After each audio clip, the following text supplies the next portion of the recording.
often staying longer is exactly what you need, because then the solution comes. And if you don't have a superpower person within that helps you say, oh, no, I know it's in here somewhere.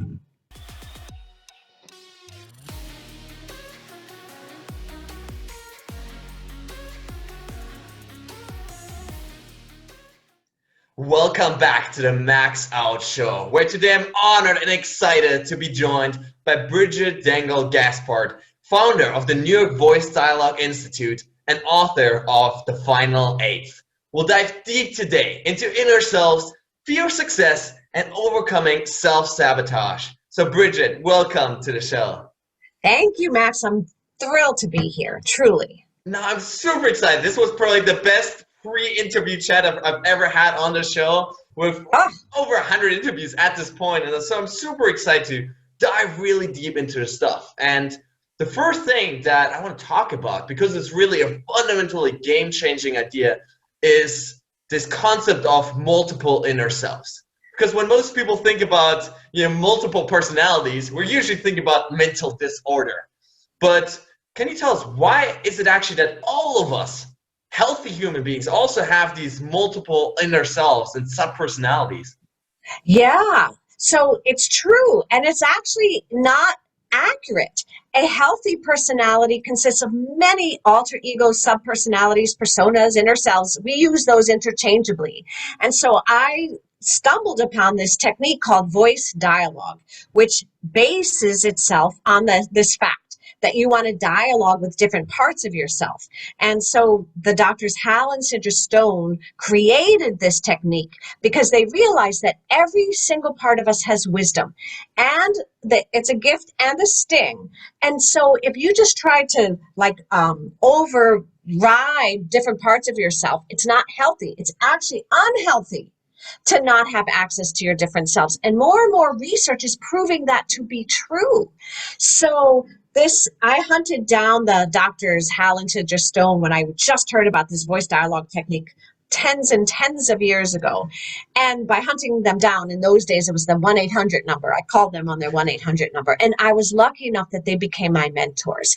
And so it's something we do automatically. Oh, the part of me that's brave, or like on Valentine's Day, oh, my inner flirt got to come out, or my lover, or my romantic one. But how come it's only one day a year that we can have access to our romantic selves, for example?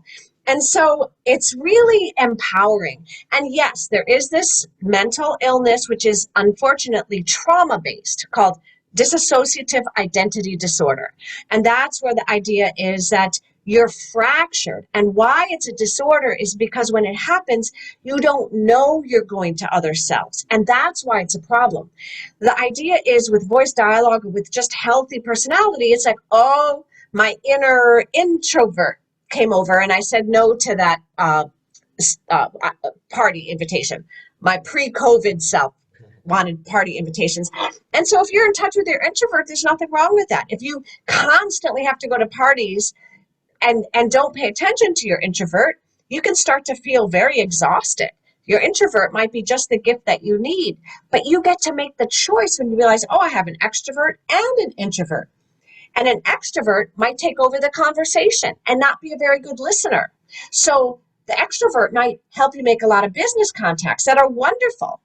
But maybe the good listener self says, back up a little, extrovert. I want to really hear what this person says. And you get to become a dancer in a way, calling in the different parts of yourself that have the precise superpower you need in the moment you need it, which includes doing something, but it could also include, I'm not going to do a thing.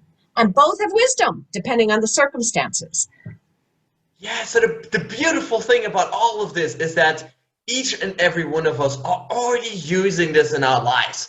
So for our listeners, this is not just something that you need to suddenly somehow start to find on the outside world or whatever, create new. It's already something that you've been using throughout your entire life. The challenge is that most of the times we're not even aware. And so we make choices without actually becoming aware of what's actually going on, right? There's this great quote by Carl Jung who said that until you make the subconscious conscious, you'll call it fate and it'll direct your life. And that's really the challenge to all of us, right? Absolutely. You know, a favorite example of mine, and I'm sure you'll play with me, Max, is when the alarm clock goes off at 5:30 in the morning and wakes you from a delicious sound sleep. You can feel the different parts of yourself responding.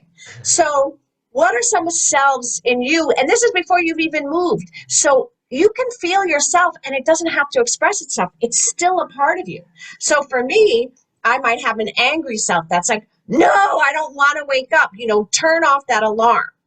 How about you? What are some selves that uh, basically respond when that alarm wakes you up?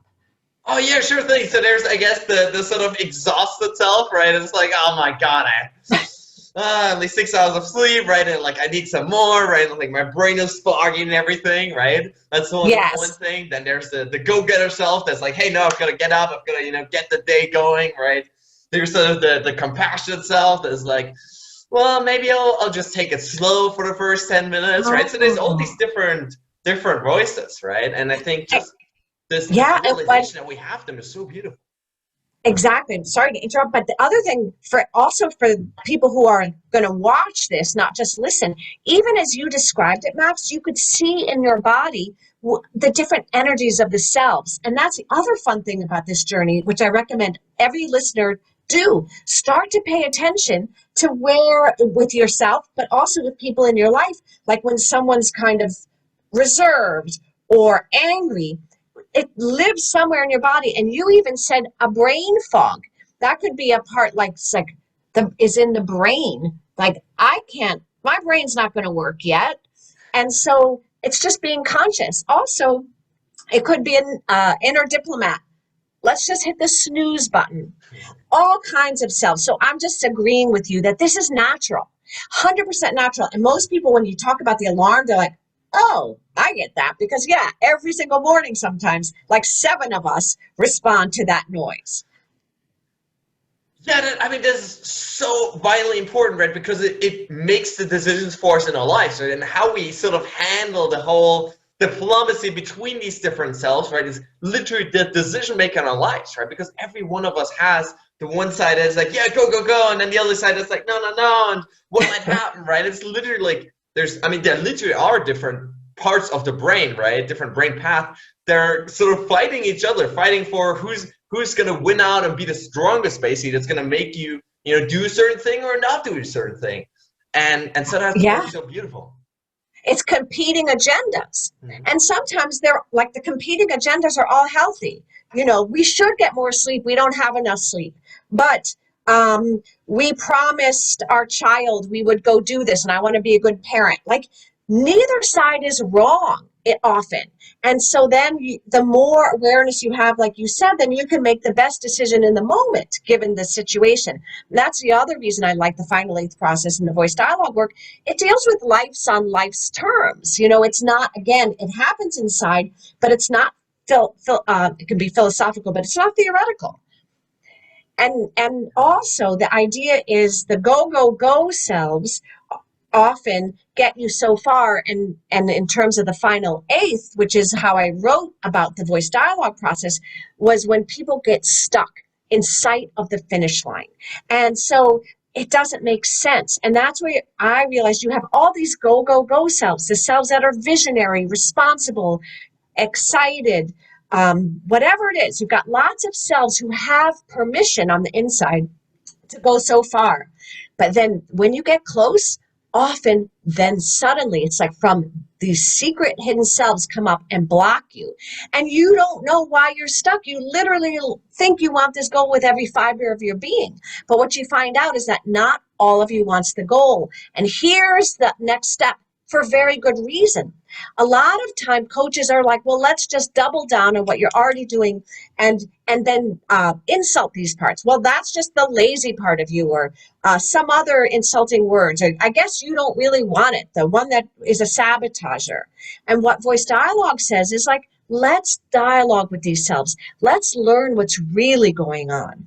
And so often You think the problem is something else. And what these selves have is the wisdom, like you were saying about Carl Jung. In here, in the unconsciousness, is what's really going on. It's the underground, conscious, unconscious becoming conscious.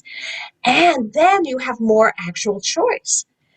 And that's what's so exciting. And because most of the time people are wonderfully persevering, they don't need to work harder. That's not the problem nor the solution.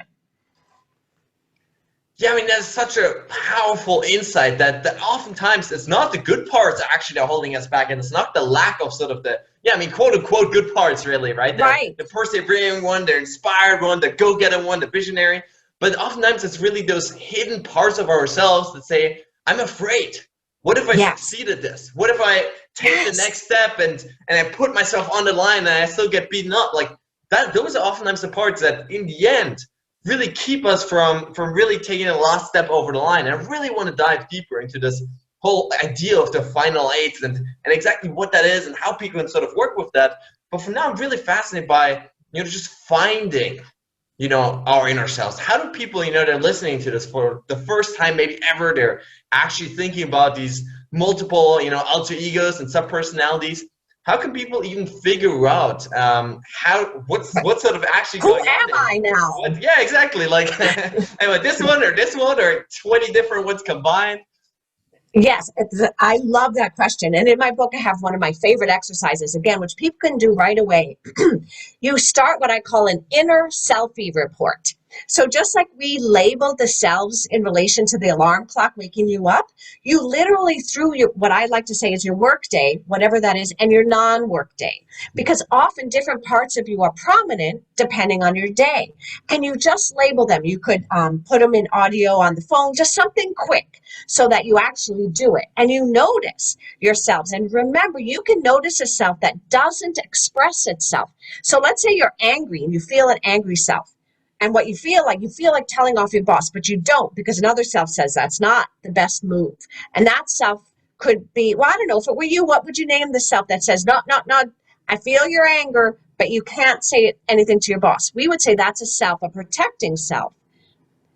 But it could be a diplomat. It could be someone who holds your higher goal, like pick your battles. That self might say, nope, this is not the battle to pick. So, but still, when you do your inner selfie report, you're like the battle picker, the protector, the angry one, the hard worker, maybe the nice person. A lot of us have very nice selves, but you can only go so far being nice. Sometimes why you're stuck is because you've got to strengthen selves that are like rule makers, boundary holders, and assertive selves. And so it's not like you're bad. And so your nice self says, no, let's just be nicer. That's your key to success. But every self has their own key to success. And being nice all the time is definitely not the key to success. Would you agree with that? Yes. You're going to say yes when you mean no, and you're going to say no when you mean yes if you're nice all the time. Is niceness good sometimes? 100% yes. So that's where you also learn about other parts of yourself, and how to start is list. Also, you can list what you see in other people, like, oh, wow, my partner is the one that is really good at finance, the financier, or the disciplined one. So that's another way. If you're not sure where yourself, you can write down selves that you see in others, and they don't have to agree with you. It's for you to get to train your eye. And like I said earlier, a great fun one is to watch people's bodies, because someone could be like laid back, and it shows. And again, you don't have to work hard or study inner selves. It's like, oh yeah, I love being with my friend because she's so laid back. I feel more laid back when I'm with her. And so that's another fun exercise. Or watch someone when they're forward and they're like this, oh, that's someone who's excited. That's the excited self. So that's another way in, is to literally watch and feel the energies of your different people as well as yourself. And that's fun. Different people in your life is what I meant, as well as the different people, I guess, inside of you. Yeah, I mean, there's so much great stuff that I want to dive right in. And as you can probably see from my body language, I'm sort of in excited. We're swimming. Excited, like just having fun in the flow thing right now. And what I also had to realize really is that, I mean, it's the most fun sort of aspect and sub-personality of me, but I realized that sometimes it's like I'm steamrolling over people, right? Like I'm just going on with so much energy, and they're like, "What? Like, whoa," right? And so What for self me, was it's that? really What self was that? Exactly. that was really that sort of chill out a little bit and take it easy and relax a little bit. And so I realized I have to strengthen that part of me also, not just for myself, but also for social interactions. So people don't just like sort of run away from me, really. And you mentioned something really beautiful, which is that first of all, we can train these things. First of all, through Yes. getting awareness, and then also through actively, doing it over and over and over again, right? So the more often you bring out that, whatever part it is, and right, that relaxed self, or maybe the self that isn't always, nice and acts like a pushover, right? The more often we bring out these things, the stronger we can literally make the neural networks in our brain and thereby actually get better. Absolutely. And brain imaging is showing that we actually think of ourselves in different personalities. So they've done some studies where if they say like, well, think of your spiritual self. The spiritual self might light up in different parts of the brain, and then think of a different, like the inner critic. That lights up in different parts of your brain. So the idea is different parts of ourselves literally have access to different strengths and different ways of thinking. And this has been known for decades. Like my mentors, the doctors Hal and Sandra Stone. And by the way, Hal Stone, who has recently passed at age 93, met Jung himself. Wow, We have yeah. 1 degree of separation now, you and me, Max. I'm getting He closer said, to Jung, yeah. yes, 1 degree because he was a young man. He was got his PhD in psychology. Hal Stone did. And he went to Vienna and met Jung, who was by that time an old man, and had a session just to meet him. They didn't do therapy. And I just love that. And so the other thing about certain selves have names that we might have negative feelings about. So I don't actually remember if Hal said if he used this word, but he had the hubris of a young man. That's how I think he put it. Well, we might think hubris is bad. All hubris all the time is bad, but a little hubris gives you the nerve to call up Jung and make an appointment. And I want to encourage people to also get in touch with the hubris parts. And then it's like a detox. If you have negative opinions about words like hubris and know-it-all, that's okay. But maybe a know-it-all self does know a thing or two. But you have to be aware that it doesn't come from a superior point of view. And so it helps you, again, have more access, and then you can put a more delicate touch, or when you have to be adamant. When, like, people who are laid back and can't get in touch with their excited self, like you have such easy access to your excited self, they need to work on their excited self. Like, dare to expose your excitement would be something that they might work on while you're working on, no, I got to work on. And I'm like you. I have to work on my laid back self. So I sometimes can feel my excited self wanting to come out. And it's like, no, I got to practice relaxed, because both have gifts. Yes. And so the beautiful thing that I'm hearing out of this is also this idea that it's usually the stuff that we don't usually bring out into our lives that we most need to work on. I mean, Yes. it's the shy person that probably has to work on, becoming a little bit more extroverted. Or Exactly. it's the person that's always being kind and pushover, that has these limiting beliefs that that's how they should be and that's how life should be. That would probably benefit most from trying, not to be a pushover for once, right? And so it's really in looking at these weaknesses that we actually find our errors of growth. Exactly. And so you brought up the final eighth, which is really failing in sight of victory, right? You get 7/8 of the way there. And that's why I started to notice it came up whole when I was working with clients. I'm like, this is a final eighth issue, because I was puzzled too. How come they got 7/8 of the way there? I didn't understand it. I knew they were working hard. And one of the gifts of being stuck, this is another exercise. What are 5 gifts about being stuck? You can put about anything, about envy, about vulnerability. And you learn there really are 5 gifts. And we say 5 because usually it's easy to come up with 3. Having to come up with number 4 and 5 really gets you deeper. So a lot of times one of the gifts about stuckness is you get so focused on being stuck, you don't actually go explore the other parts of yourself that really take vulnerability. So for a shy person to really have to start to explore their extrovert, that's very hard. Now it becomes easier. And so sometimes staying stuck, and a lot of people stay stuck for years, it's actually camouflage. They're so busy on being stuck, and then that becomes a problem, but they don't shift their thinking because it's easier, because it's familiar to be stuck than to actually say, oh, from a nice girl point of view, and I have a nice girl, I have to have access now to my angry self to be able to show my anger. And that's harder than the pattern of being stuck. So it takes courage to go to those other selves. And like you said, or the extrovert that has to learn, let other people go first. See what else is happening. You're going to get so much more out of life when you get to see the other side. But you have to feel your vulnerability to be a beginner. I tell my clients, where are your beginner selves that tolerate the distress of not being good at something? You have to get good at not being good at something if you're going to grow. Yes, absolutely. I love this white belt mentality and really accepting Ooh. that in the beginning, we're all starting out, right? We're going to suck and it's going to be uncomfortable and hard and scary and all of that, right? But that's a part of learning and growth. And just a couple of weeks ago, I was reading some really fascinating research talking actually about exactly that. So they were looking there at introverts, and basically researchers, asked these introverts to act like extroverts for a week. I mean, to act, just go out and, talk to people and, socialize and do all the stuff that extroverts would do. And what they found is that after that week, those introverts were actually happier for having sort of engaged in their weakness.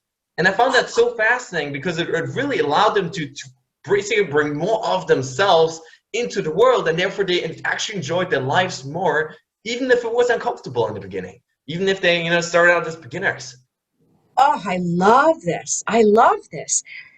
And maybe that's because it just feels good to have access to more of who you are. We're not putting down introverts. It just can't be the whole picture. Just like opposite. If it's only extroversion all the time, you won't have introspection. You won't learn. You won't pick up clues that other people are tired and want to, shift because you'll be so excited and extroverted. Yeah, for sure. So you mentioned the 7/8 process. How do people, realize this in the first place? How do you actually know if you're stuck in this at this point? You've been, going really well, right? You've been persevering, you've been motivated, inspired, and now you're stuck. How do you realize that in that moment that, hey, maybe now it's actually time to really shift gears here? I have a whole chapter based on that, including potentially letting go of the goal. Maybe you're stuck because it's not your goal anymore, and that's hard. But I have a whole chapter that says, check it out because maybe it's outgrown. You don't want it. So part of it is being stuck, and with the final 8 that it's a mystery. In other words, let's say you're stuck because suddenly you have gotten a diagnosis that you get migraines.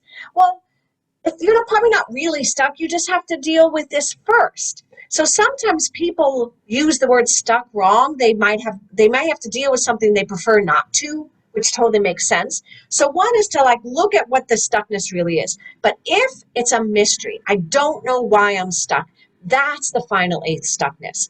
And so one of the things is over time. In other words, I always say most of us have worked hard. A lot of us have already done a lot of personal growth. All of those tools are welcome in the final 8th process. So let's say you've used all your skills. You've gotten as far as you can. And so usually it's like, I've been using my usual skills and it's not working.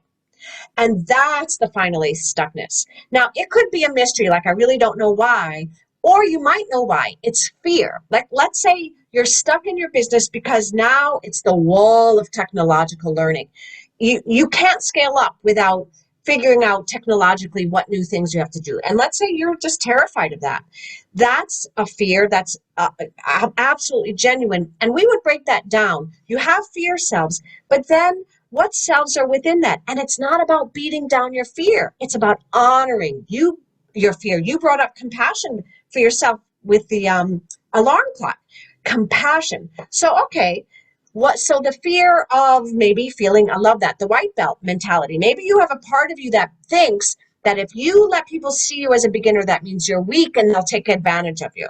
Well, once you find out that that part of you feels that way, you can go, oh, okay, that actually might have been true when I was a kid, but it's not true anymore, and I can protect myself. The other thing is, what do you like? And we talk about Bridgit is here, but when you're dialoguing with the selves, they're in the third person. You talk to yourself, sorry, in the third person. So if you talk to your inner critic could refer to Bridgit. So your inner critic talks from the I, and my book helps people through this. And you learn the gifts and stings of even the inner critic. And so that's how you know when your usual methods of success don't work anymore. Then this is a brand new way to approach it, and it turns things upside down. And we love our skills. We're like, if you're good at math, we don't want you to lose that. But maybe being good at math is not the problem here. Maybe you need to get better at networking. And often that's where people really get scared, because introverts have to become not forever extroverts, but just access to the extroversion, that kind of thing. And so we don't beat down fear like just go, just double down. I would say try it. I mean, if doubling down helps, go for it. Like I'm for doing what works. But when it stops working, that's when it's a final eighth stuckness. And then we don't double down. We say, fear, come, sit down, talk to me. What's up? What are you scared of? And guess what? This happened to me with a client. I'd worked with her for years. She had moved up in the entertainment field as a performer. And she wasn't connected, meaning everything she got, she worked for. And she was very good. And she got the bigger parts. Earlier today in our interview, you said fear of success. That's exactly right. Suddenly, she was messing up these auditions she had worked really hard to get.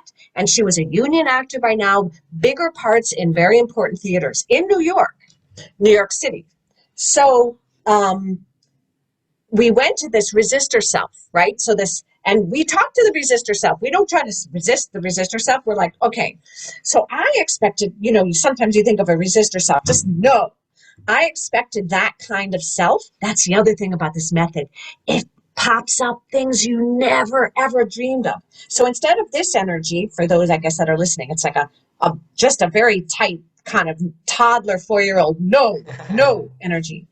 Instead, this was the resistor self. She was willowy, and she came in like this and whispered. And she said, my client will have a drinking problem if she continues. I was like, wow, that had never come up. And so when we went back to center, because that's the idea that it's healthy because we can access all these parts. It's like I become the conductor of my own orchestra. My client started weeping because it was true.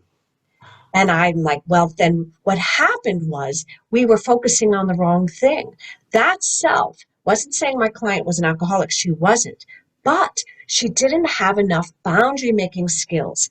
And as she got up in the world, the entertainment business is so social. You must network. I mean, that's how people get to know each other and deals are made. And so this self said, if she's going to all these social networking things, then she'll be drinking too much because she'll be nervous. She'll be socially anxious. She'll be tired.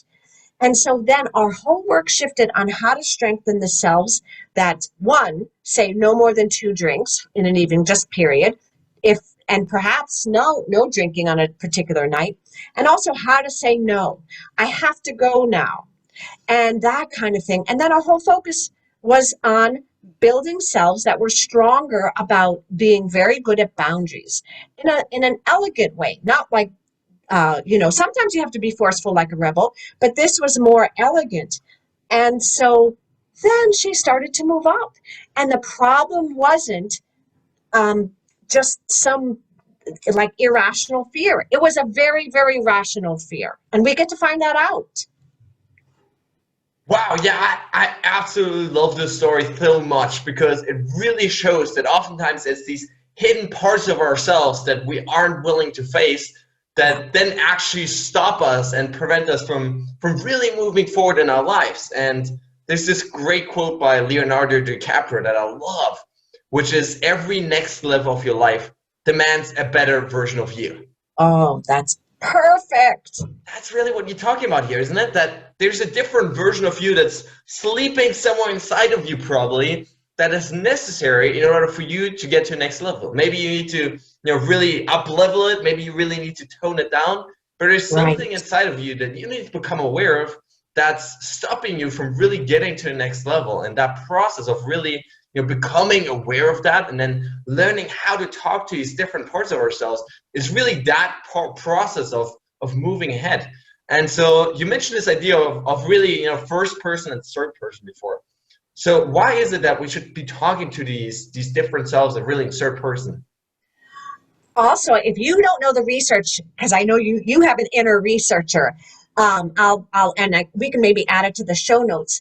One of the reasons they are literally finding, once again, in brain imaging and psychological testing and research, that when you speak from the third person versus the third person is like he or Bridget, that the third person takes place in the frontal cortex of the brain, our decision making. The I is much closer to our amygdala, our emotional center.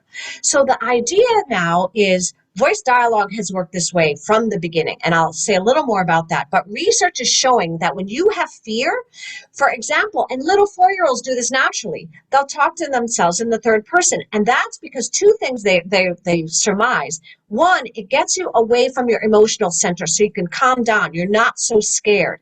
And also move into the part of the brain that's designed to make decisions.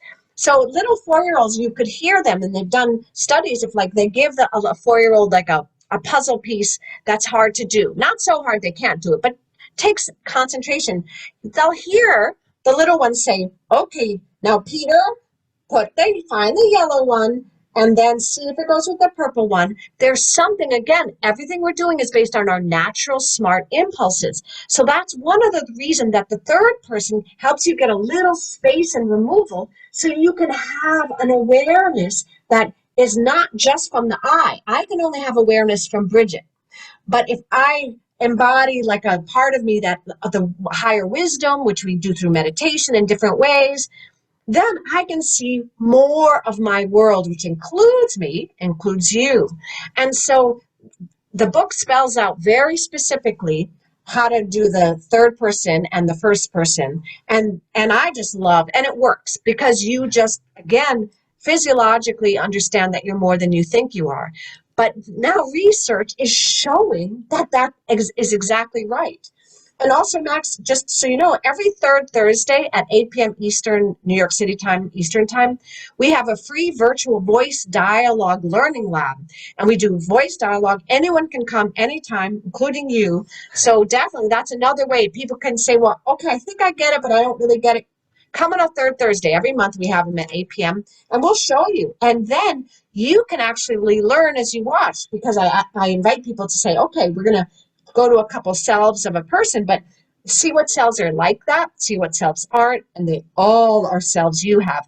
Your version, my rational self might operate very differently than your rational self, but we both have rational selves.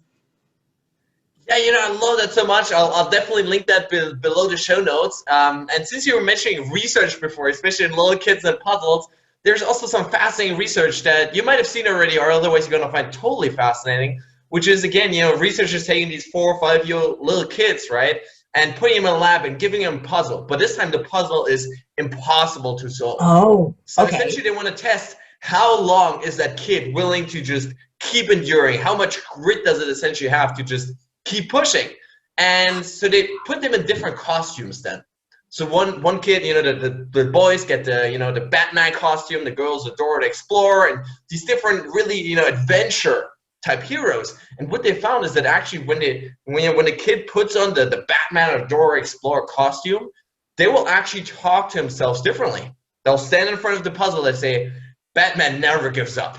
Dora the Explorer, she always keeps going.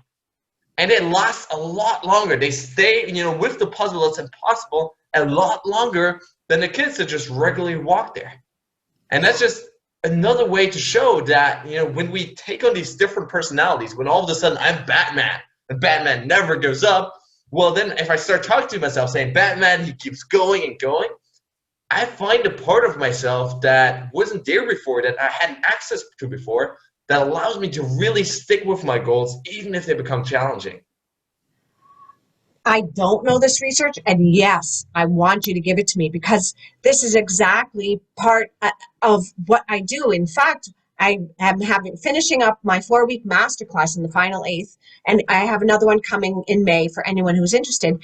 But the finale, I invite people to come dressed as one of their empowered alter egos, which could be a literal superhero. And that's what we're going to do next Saturday when we meet. And I tell them in advance so that they can really think about it. So, but I didn't know there was research because I Yes. know it's a fact, like just because I know it works. But I love this because, and I'm a former performer. So I know from acting that depending, they make a joke, are you an actor from the inside out or the outside in? And I used to say both. But an outside in actor, like let's say I had to play a femme fatale, I put on my stiletto heels and maybe something tight, and which would change how I walk. We were talking earlier about German hips and Brazilian hips. Yeah. And so then, of course, with my little slim skirt and high heels, I can't help but walk differently. And for me, that just energized my femme fatale. So capes don't have to be literal capes for adults, although they could be. And you don't have to just do it one day, Halloween. Like we get one day for romance, one day for capes. Voice dialogue in the final eighth process invite you make your day whatever you want. But it's so empowering because some of, as you know, as a coach, especially max out, it will be hard, and you've got to figure out how to stay with it longer. And that's beautiful because unlike this experiment, which it was built in, it couldn't be solved. Often staying longer is exactly what you need because then the solution comes. And if you don't have a superpower person within that helps you say, oh, no, I know it's in here somewhere, and give yourself that discomfort, because can I throw in a wow, congratulations to you for your becoming a world record holder for a half marathon in bare feet. I mean, I'd love to hear some of the cells that helped you do that. I'm in awe of those parts of you, and congrats. But you know about this. Tell us some of your superheroes because you obviously can have a challenge and then succeed at your challenge. Well, thank you. Really appreciate it. Yeah. So the big go-getter, persistent, going into the pain, alter ego for me, I call it Weigand, which sort of strips away all the, I guess, childish, sides, all the, hey, playful giving up sides, and it goes straight into the pain. So that's the part of me that I access when I'm in the middle of a race. I'm suffering. I'm just, every fiber of my body is except for that one, maybe, as you said so well, is screaming me to just finally quit, right? And when I jump into ice cold water somewhere, go outside shirtless. It's these moments when I sit down and I just don't want to study because my brain is full of fog, and I force myself to keep going. That's sort of that self inside of me, and I deliberately created it and named it and access it anytime that I actually need to create and use this mental strength because I know it's necessary for me to achieve my goals. And so on the other side, we have sort of this childish side of me that we talked about all the way at the beginning, right? Which is the sort of playful side. It's the one that made me sort of commit to the challenge in the first place, which is like, really just want to see how much I can do this, right? It's a fun thing, right? And so it's in balancing these two things, of course, with the self that's like, oh my God, pain, no, right? So it's really learning to play with these and see which one do I need at which point. And I absolutely love what you were saying before about the environment, the outside stuff influencing us, because clothes, I think, are a huge and powerful way to, just dressing up a little bit nicer, right? It makes you feel good when you're walking on stage, right? Or you're just going for a date, right? You don't want to look like a homeless bum, right? Like you want to actually dress up and look good, right? So you feel good. Yeah. Can I ask you a couple of questions about how do you spell the name of your superhero? I wasn't sure I heard right. Oh, it's simply my last name. It's Weigand. Oh, okay. Yeah. Got it. Well, so I just want to highlight that what you did was cultivate the self. And everyone can do a version of that. They can't all be world record holders. But I love that. And naming it does help. And when you need to call upon it, cultivating it helps also because you challenge yourself and then you do use that part literally gets stronger. So that I just wanted to honor that you cultivate these parts that you either don't have, because some of us don't have certain parts. That doesn't mean you can't get them. And then you challenge them. The other thing you said that I want to point out, I call it the relay race. The playful part of you that said, what, barefoot, half marathons? Yeah, let's just do that. Well, you need that part, but then sometimes it's like a relay race. You have to give the next sections of your development to other parts, and then maybe to the higher achievement goes to other parts. So you made me think of that. So it's like a relay race of your inner parts. Who do you lead with? And you're right. I read on your Facebook, you said that might possibly be the most painful hour you've had in your life.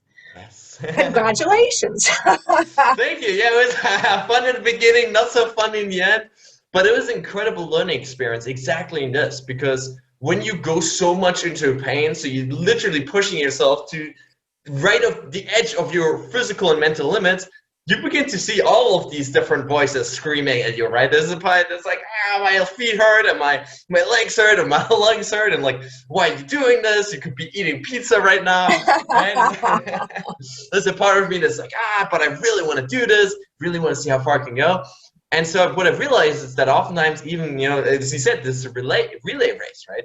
You can sort of set this up in advance and decide, hey, before I even go into this race, how do I want this relate to look like? Is it the playful one first, and then the mentally tough one later, or how do you want to inter switch these things? Because that way you actually have a plan going into that race. And the other thing, if I may, I agree completely, is especially when you're cultivating a part you're not so sure about yourself, but in order to accomplish your goal, you need it. I noticed you said one of your heroes, and he's one of mine, is Wim Hof. Yes. And I know maybe not all of your listeners know who he is, and maybe you could explain better than me, but also my guess is that superhero of yours had someone to watch. And you don't need to know your heroes. In other words, especially now, you can just watch your heroes on a YouTube video. You can read about them, read what they actually have to say, or look at them. So that's a very active way to cultivate inner parts of yourself that you either are hidden or just are kind of not strong enough. And so I don't know if we haven't discussed this, but in my mind, I imagined you thought of him like helping you say you can do it.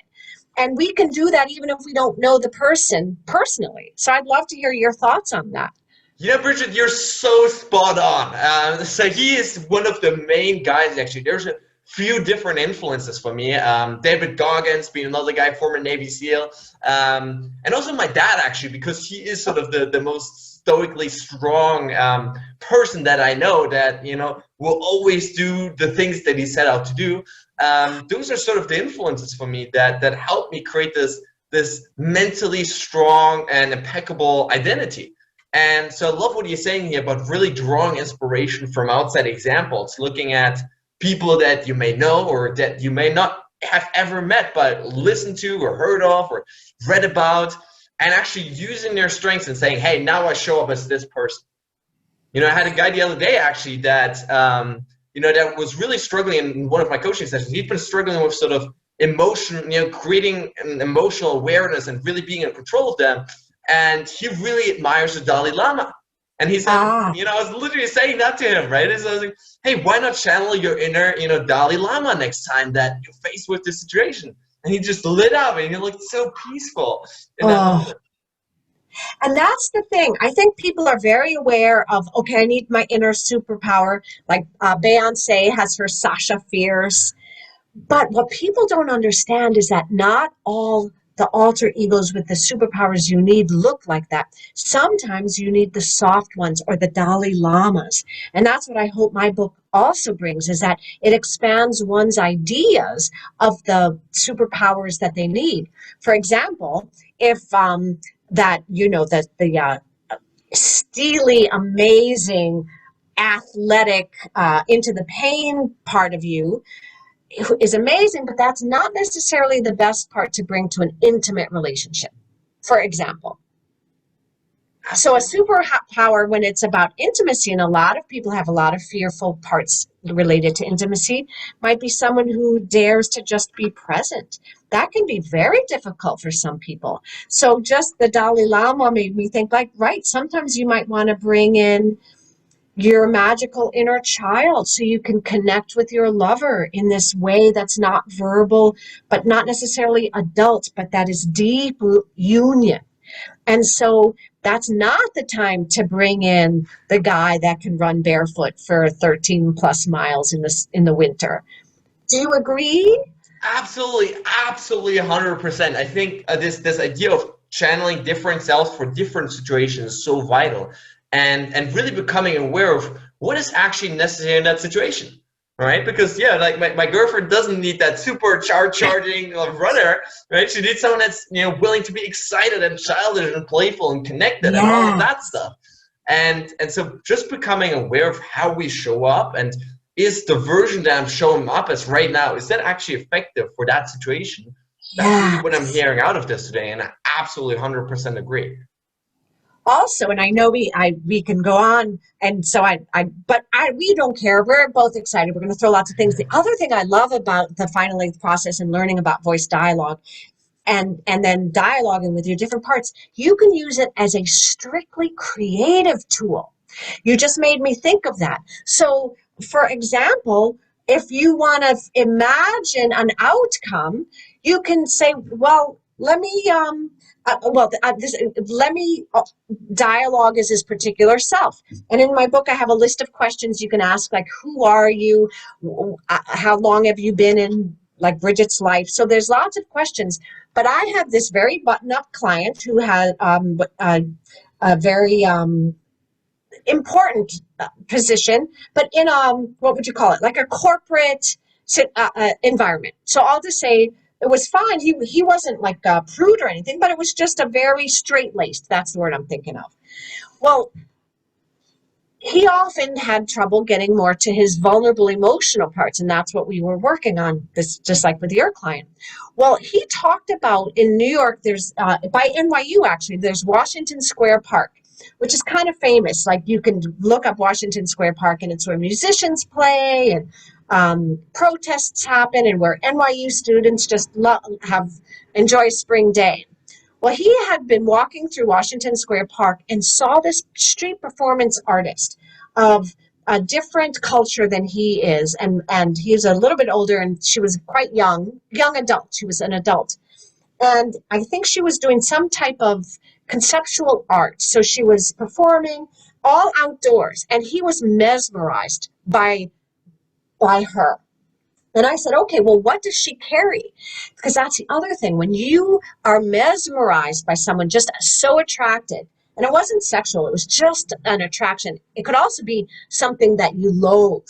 It's still very polarizing, and you can learn a lot. So what he ended up realizing, what she represented, was courage to just be, and being exotic, and just following impulses. Basically, she represented all of the aspects that he was in work with me for. We went to his street performer, internal street performer, and it was wild. Now, he's not a performer. He doesn't ever want to be. But what he learned by entering his own street performer, and he just sat there. He didn't have to act weird. He didn't. But he channeled this wisdom of just be in the moment. And what it ended up giving him was courage to follow his instincts.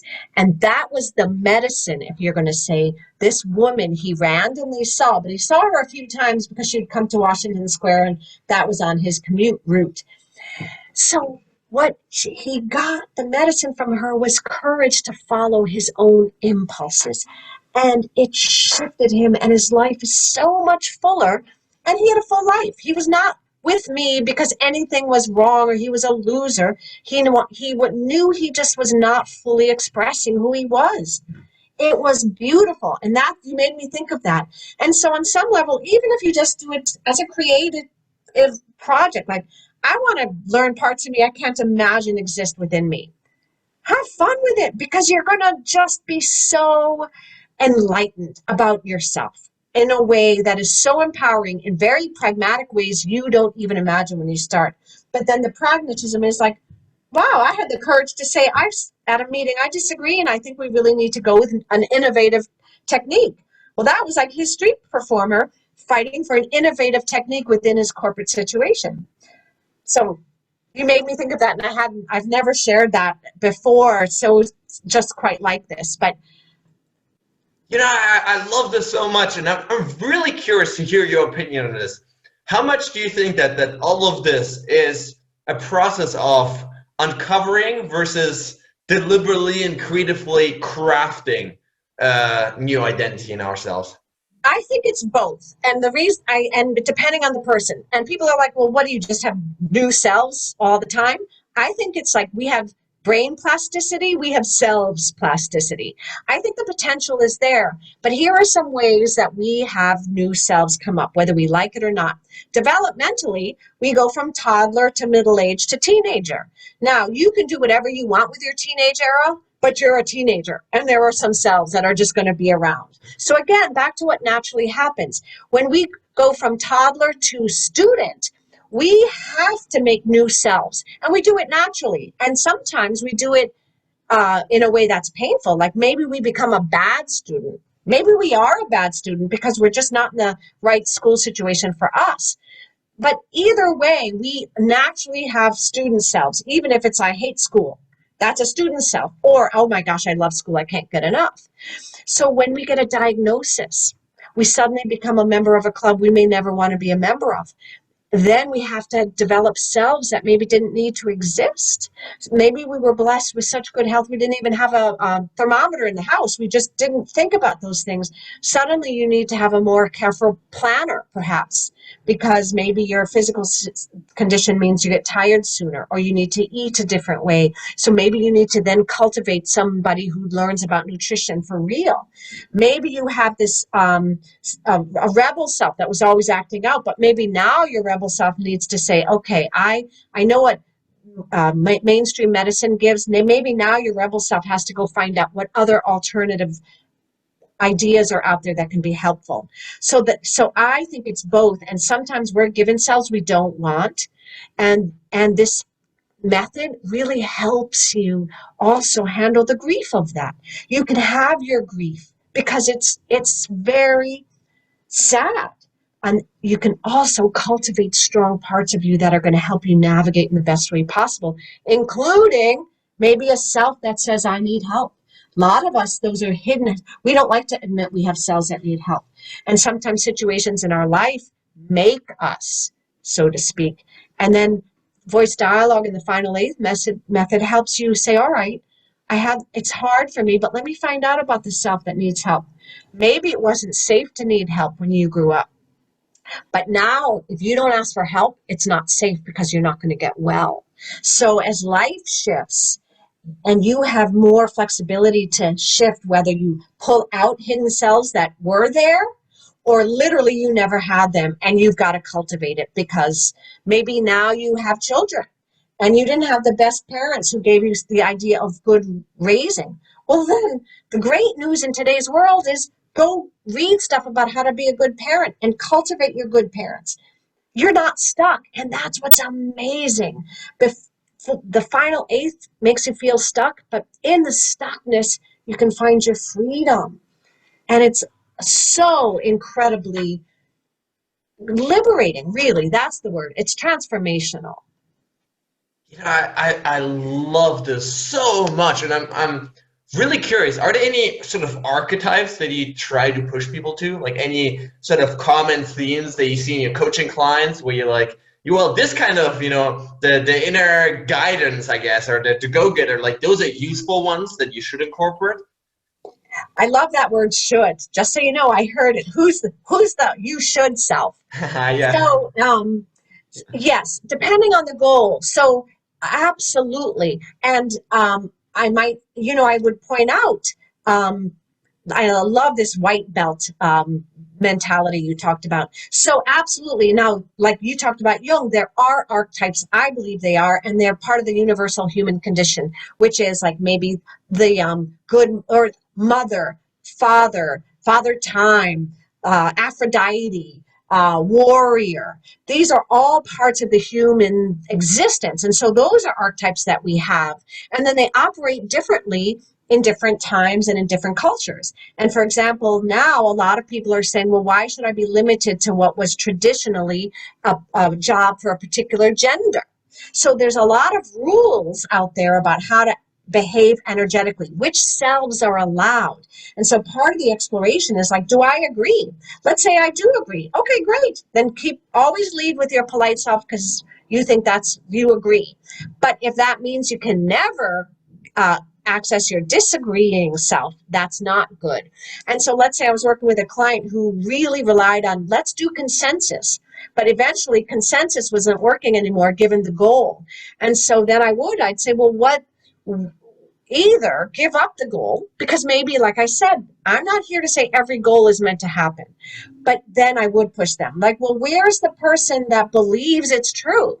Like, if you believe it's true, then how come you have no defenders? Where's a defender of your point of view? I might, so that kind of thing. So often I don't go into the should language if I can help it. Like, well, you should talk about this. Yeah. But so some people say, well, you should. First of all, I'm like, well, should you? I mean, maybe there's another way. Or, yeah, you do. You should because you need to, not because it's like the correct thing to do. But if you want this person who's overstepping at work, you need to put up a boundary. How can I would push, but in a way that I would help them empower their own boundary maker. Because often good, nice selves will say yes, and then that person won't really have felt their own boundary maker, whatever that is for them. So yes is my long answer. Sorry about that. No, but it depends on the goal. And I often ask clients, well, do you want the goal? And they're like, what? Because they expect me to do the pushing for them. I'm like, well, maybe you're stuck because you don't want the goal. Then I watch and see which selves defend the goal. No, I want to be the first one in my family to go to an Ivy League. Okay. And then I help them realize, wow, you got a lot of selves here who are for the goal. Do you still want the goal? Yes. Great. Let's figure out what needs to be cultivated or strengthened, because I think it's a wonderful goal. I don't have to, it's not whether I like a client's goal, it's how do they feel about it. And often it's a place to talk about taboo. I'm supposed to want X and I don't. And I say, let's talk about that. And there's wisdom there. And then sometimes it's just about inner permission. Like, you know what? I'm going to tell my dad, no, I don't want to go into the family business. And I love him and I hope he still loves me, but I can't and I don't want to. These are hard. Saying no can be hard. I forget who said it, but someone's like, part of your success is what you said no to. You got to say no on your success journey. And if you don't, your success is not going to be as high. Absolutely. And I think this ability to say no to things is maybe even more important than the ability to say yes.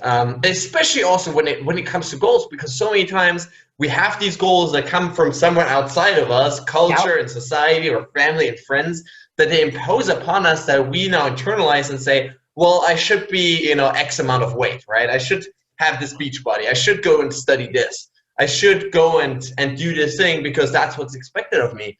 But oftentimes, if we really drill down, right, and so many times people come to me like, I just can't run, and like I want to be fit, but I just can't get myself to run. I'm like, well, do you want to run? And they're like, no. Well, then I hate running. There's an obvious challenge there, then, right? And so just becoming aware of this, like you point out so beautifully, is so critical, because then we can we take our power back and we can shift direction, right? We can say, well, if I don't like running, maybe swimming or biking or soccer, whatever it is. But it gives us that power back. And I love that. Take your power back. That's exactly right. yes, and another beautiful thing that I'd love to sort of hear your opinion on really is this idea that your goals should dictate your personality to a certain degree. Meaning, if your goal, for example, is to get to a certain outcome in business, that means that there's a certain type of person that's required to get there, right? So maybe who you want to be is this incredible public speaker, but you're like super shy and introverted. Well, then that personality has to shift in order for you to achieve your goals. Would you agree? So the way I would look at it is you would have your introverted, shy selves, and they don't have to go on stage with you. You need to cultivate your public speaking self. So then also I like ask, well, do you have the skills? No. Great. Go get them. So for example, you could go Toastmasters and go get some coaching on how to be a good public speaker. And so with our model of voice dialogue, you don't have to like put down your shy self, but you have to say that shy self can't be on stage. And so sometimes I'll say to a client, well, especially if it's a little like say inner child shy self, I'm like, why don't in your mind that inner child is with his favorite babysitter eating the best candy that he loves. So you feel comfortable that that shy self is taken care of. And then you practice these new behaviors, back to learning. You can't avoid practicing new behaviors and getting better and better. And so then you bring these other selves up. So you don't ask your shy self to not be shy. You never ask. You're like, I have a shy self. And that shy self might be, again, very good in intimate relationships, that it can be tender and quiet. But also, then let's say you choose to do public speaking and you want to actually talk about your shy self. You could bring a little bit in it, say, I'm up here today, so some of you aren't going to believe I was ever shy, but I was. And then maybe when you tell your story, you can bring up a little of that. I mean, one of my most painful moments, and you talk about that, bringing in some of the shy self so that you're sharing like, no, you understand shyness. But then maybe when you want to say, but then I learned I can still love the shy part of me, but I was allowed now to be in this arena where I get to be a public speaker, which was always my dream. And guess what? I do love it. I thought I would, and I do. The other thing can happen. You think you love it and you don't. Well, then you realized it. I always say then you have an educated rejection. Now you tried it and you don't like it. That's much easier to let go of when you're like, no, I actually did a good job, but I realized it just wasn't me. I'd rather be behind the scenes. Great. Now you know that. And you know it because you have an educated rejection. I tried it and I found out how I really feel. Wow, that's such a great way to describe this, and I love this idea of educated rejection. I think in any era of life that just seems so fitting. And it's become very obvious to me over the course of this discussion that you're very good at asking difficult questions. So what is the most difficult, the hardest, the most painful, maybe even question that you've ever asked yourself in this process? Ooh, that's a very good question. I feel my inner avoider coming up, just so you know.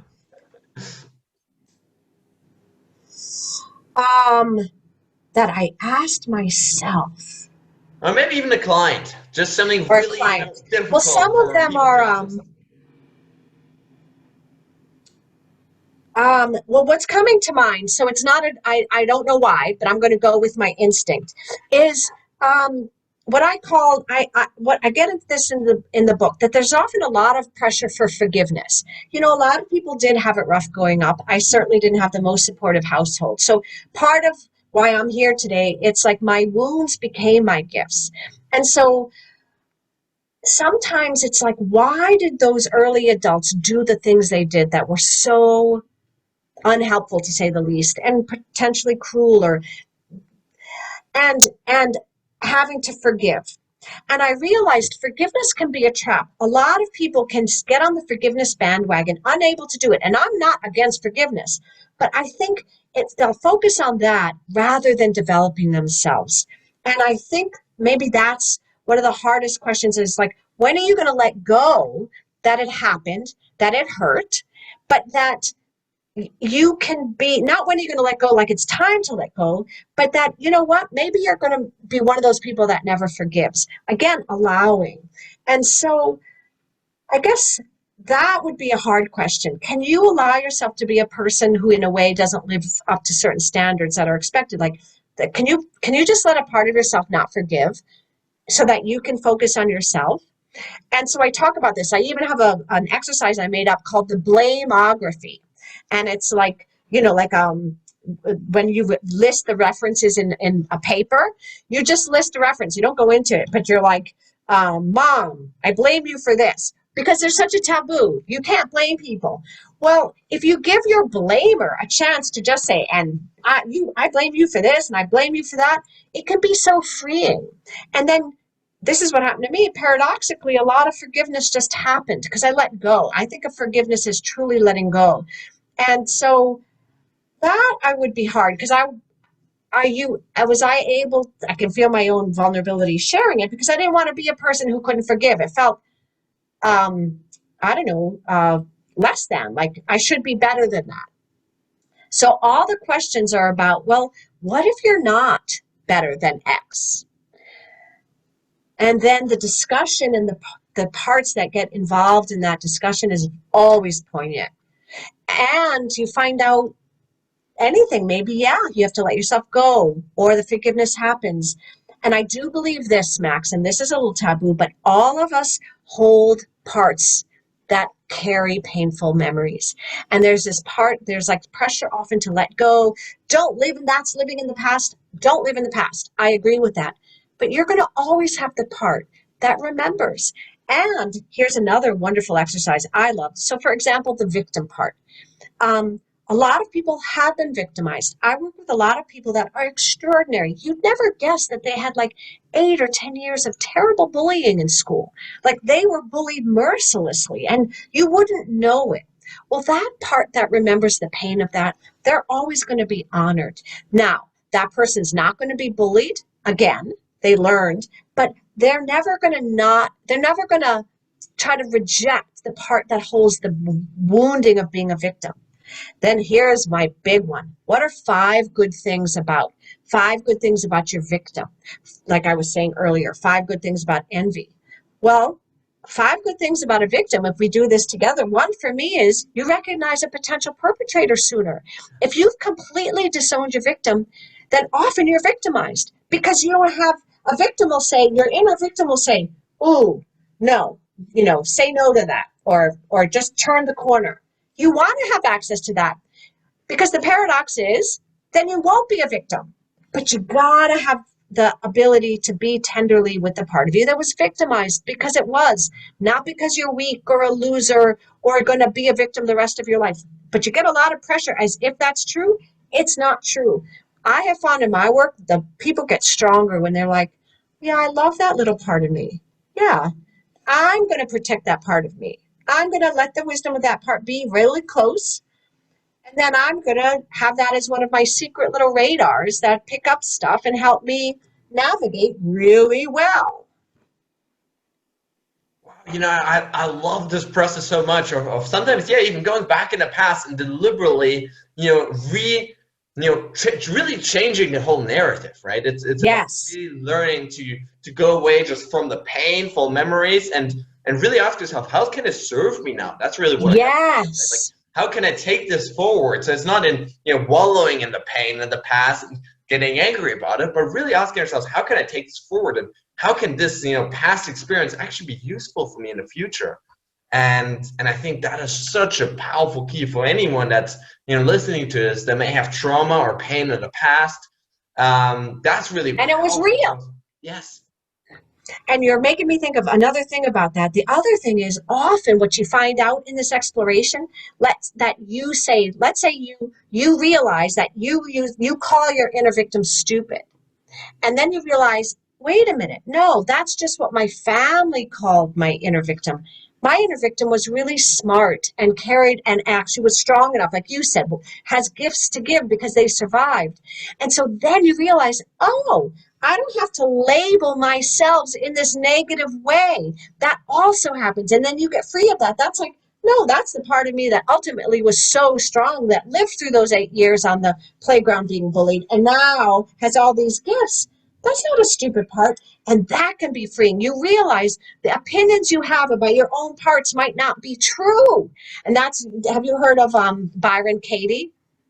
Oh, yes, yes. That's one of her great questions. Is it true? And that's another question. Like, so a self will say, something. And I'm like, is it true? Not like I'm trying to trip you up, but like, is it true? Let's see. Is it true your victim was stupid?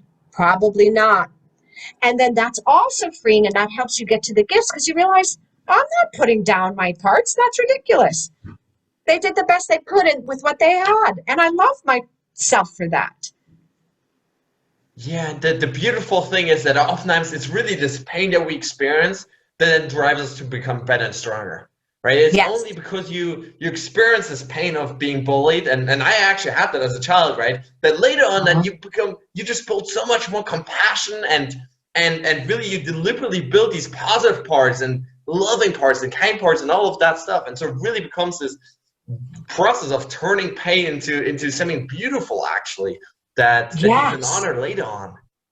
Absolutely. And that goes back to the like the pro and the con, the double bind, or the tug of war. So all those cells very much may have felt less than, like have a core negative belief. And so they're like, oh, I'm going to prove I'm not less than. And so then you get 7/8 of the way there, because you do amazing things. And sometimes you have to go through the final eighth process, because you so believe underneath all that, you believe you're less than. But then once you triumph, it makes your core negative belief false, and you don't know how to handle that. It's called cognitive dissonance, as you probably know. And some people, the discomfort from going from being a contender to being a victor is so big, they'll stay being a contender. And so you're exactly right. But then being a victor transforms, like, wow, I don't even need to fight against it anymore. I know I'm good enough. I could be bad at math because I'm not as good as my friend who is excellent at it, but that doesn't mean I'm bad as a person. Then, what this reminds me of is really this idea that oftentimes we actually fight for our limitations. I mean, we Yes. hold on so strongly to old evidence, quote unquote, for why we're not good enough, strong enough, brave enough, smart enough, good looking enough, whatever it is, that like we're willing to stay in a limited reality just to prove to ourselves that that's the truth. And this process of overcoming that, yeah. I call that the distorted loyalties, and that's in the book too. By you staying stuck and in your not good enough story and defending it, who are you loyal to? And often it really is, it's like there's often survivor's guilt, like if I outdo my parents, I'll feel bad. And you're right, you get to free yourself, because the other way, it's language, as you know, is so important. So instead of saying, well, I'm defending this stuck story, and I'm probably stupid to be defending this stuck story. If you said, well, all right, but let's say it's an act of love. Let's say it's distorted loyalty. You're defending this story. Let's see who are you loyal to? That doesn't even want your loyalty, and it's just in here, and we can unravel it. So now your loyalty can be to your fullness of you. Yeah, that's absolutely amazing. Bridgit, we talked about so much good stuff today. There's just so many practical ideas that our listeners can take away from this. If you could give our listeners just one challenge or one action step to take away and start practicing today, what would be that one thing? Start writing down yourselves and noticing them. And then start in the process noticing, what selves do I think I don't have, would never have, would never be able to have, like you admire them so much, and write down that list and find those parts within you. So if you say, well, I could never be like Oprah or Win Hof, write down inner Oprah, inner Win Hof. So challenge yourself basically to see where you're defending your old stories and just maintaining your loyalty to your current set of inner selves. And is your superhero really shaped like Superman, or is your superhero has to be more like your quiet Buddha? So that's what I would say. Challenge yourself to see what's really there within you and how it operates externally. Love that. Now, before I ask my final question, Where can listeners connect with you online? So I'm thefinal8th.com, and I'm on social media everywhere. And then I offer 2 free things every month. One is an Instagram live every 8th of the month at 8 p.m. Eastern. And then the third Thursdays at 8 p.m. Eastern, like I said, where we do live voice dialogue. So come, and you can come more than once so you really see it. And you can get my book, The Final Eighth, Enlist Your Inner Selves to Accomplish Your Goals. And then that book has the whole process. The reason I wrote the book was to guide people through this process of learning which selves you're embracing now and then how to cultivate new ones. So those are the big ways. Also, we're going to have a masterclass in the Final Eighth in May for those that want to join. But I'm around. I love to hear from people. So those are the ways. Perfect. Now, what does it mean for you to max out your life? Honestly, to be with people like you, Max, I never would have dreamed that I could be talking about this extraordinary, empowering technique and then learning from you. I guess like that I'm sharing my wisdom. I learned so much and then I get to give back because I've learned so much today and the idea of the white belt mentality. So that's, I guess the fruitful give and take where it's so much bigger than both of us. That is a dream come true that I'm living. I'm living this dream come true. You know, I love that. I appreciate it so much. I can really honestly say that your energy is just absolutely incredible. I love this conversation and really thank you so much. Thanks for having me. I had so much fun too. All of me did. All right, guys, that's it for today. I really hope you enjoyed this episode. I hope you gained some valuable ideas, tips, tools, tricks, mindsets, belief systems that will hopefully inspire you to take your life to the next level. At the end of the day, guys, it's all about application. The only thing that's going to set you apart tomorrow from where you are today is how much action you take with those ideas that you gained. And so I really want to challenge you at this point to, not just listen to this passively, to not just consume this, passively, just think about other things, but to really take those lessons, take those ideas that you just gained and start applying them to your lives, to really start taking action and sprinting towards those goals and those dreams that you have in your life. Now, guys, at this point, I want to ask you for a huge favor. If you enjoyed this episode, please consider heading over to iTunes and leaving a review, as that helps me really grow the show and reach more people, impact even more people around the world. If you have a family member, a friend, a loved one maybe that you think could benefit from this content, please consider, sharing it with them, forwarding to them, as that helps us really build a community of like-minded people that are all about maxing out their lives. Now, guys, with that being said, thanks so much for tuning in today. I really, really appreciate it. Stay strong and see you tomorrow.